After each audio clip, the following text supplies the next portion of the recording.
We've all been there, right? You find this really cool location to film in, visually anyways. Sound, however? Oof, not good. It's noisy as hell, maybe because you're filming Gorilla and it's in public, or maybe there's some traffic, or some other third thing.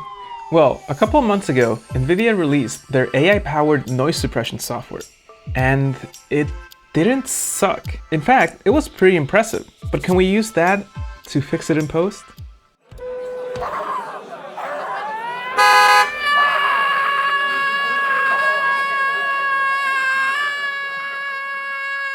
Did you know that apartment they used for Marriage Story was a real apartment, not a soundstage? But to control noise, they had to pay all the adjacent apartments to vacate while filming was happening. Yeah, getting a quiet setting can be expensive. Anyways, let's get right into it. If you're not yet aware, Nvidia has this new software called RTX Voice. RTX is the naming convention they've given to their latest generation of technology, including their hardware, starting with the RTX 20 series graphics cards. The idea is that they use this new processing core technology that is better at running things like AI. Oversimplifying how these work, these cores can run processes in parallel much more efficiently than other graphical cores, which are already pretty good at this. Now, the main benefit this technology has brought to gamers is realistic lighting with what they call ray tracing. We'll briefly talk about that later, but today we're not talking about games. Instead, we're looking at RTX Voice, which Nvidia says it uses AI technology to isolate voices from noisy environments in real time. Why do we care? Because it's AI, and new, and innovative. I thought AI went under. What? I thought AI went under. I don't get it. The Art Institute. But the product is meant for live streaming and video conferencing. And for those scenarios, it seems pretty impressive.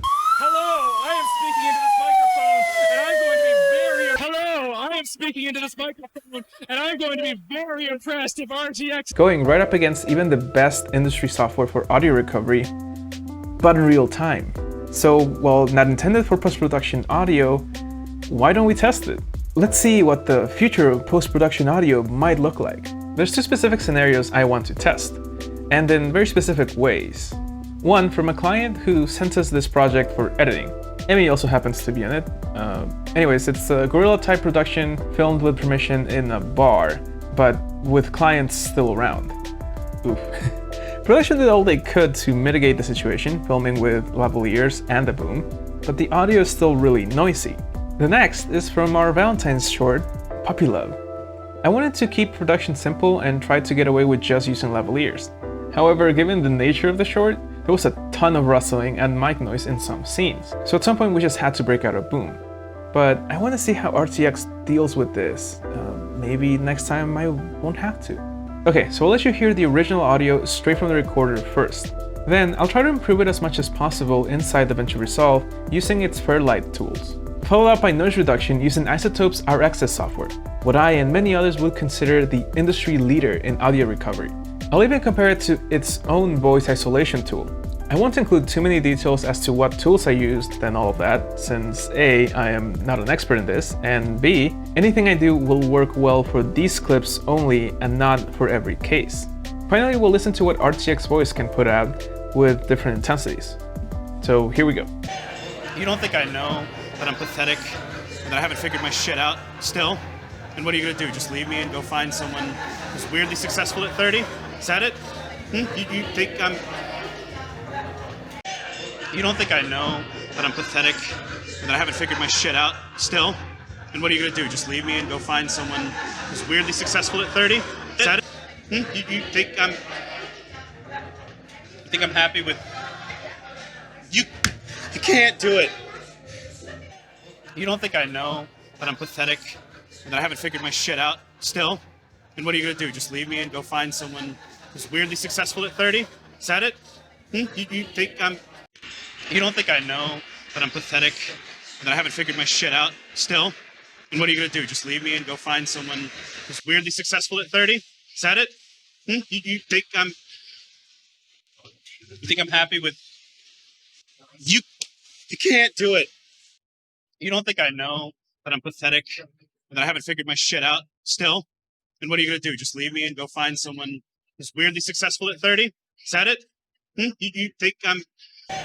You don't think I know that I'm pathetic and that I haven't figured my shit out still? And what are you gonna do? Just leave me and go find someone who's weirdly successful at 30? Is that it? You think I'm happy with you? You can't do it. Look, you can't just spend all your time with someone and then just give up, Violet.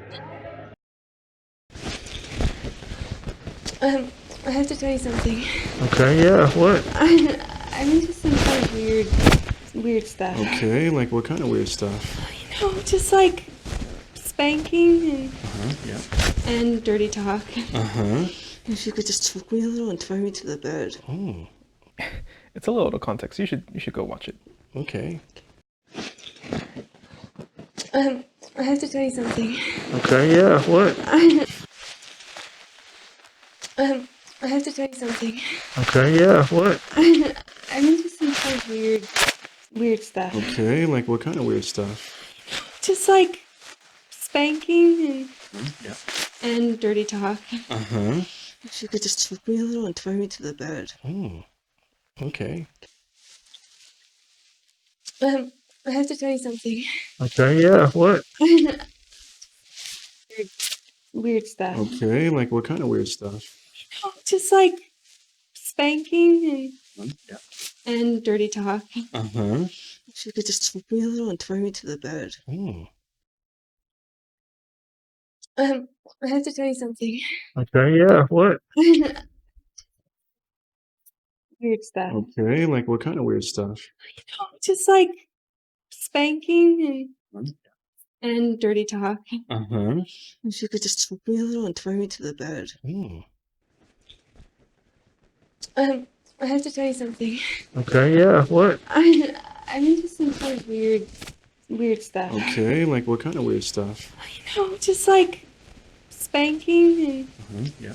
and dirty talk. If you could just choke me a little and throw me to the bed. Oh. Okay.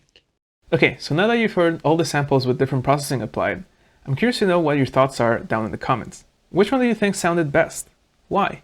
As far as my opinion goes, it's really close. Closer than I thought. To be completely honest, I was rooting for RTX Voice. I mean, after seeing the impressive demos that other channels had put out, I thought it would be a night and day difference. However, I feel that traditional tools are still preferable. RX7 is not cheap, but it keeps impressing me on occasions.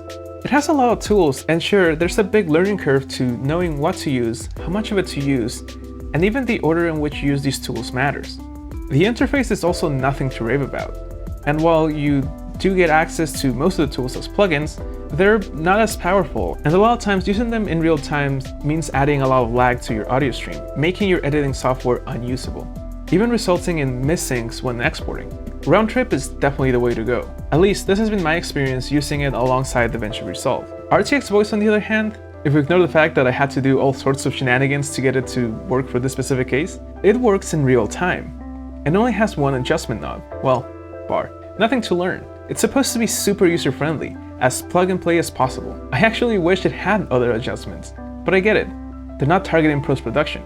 At least, not yet. Remember how I mentioned that one of the benefits of RTX was realistic lighting in games? Yeah, ray tracing. The idea is that light bounces are calculated with precision in real time to recreate a photorealistic scene.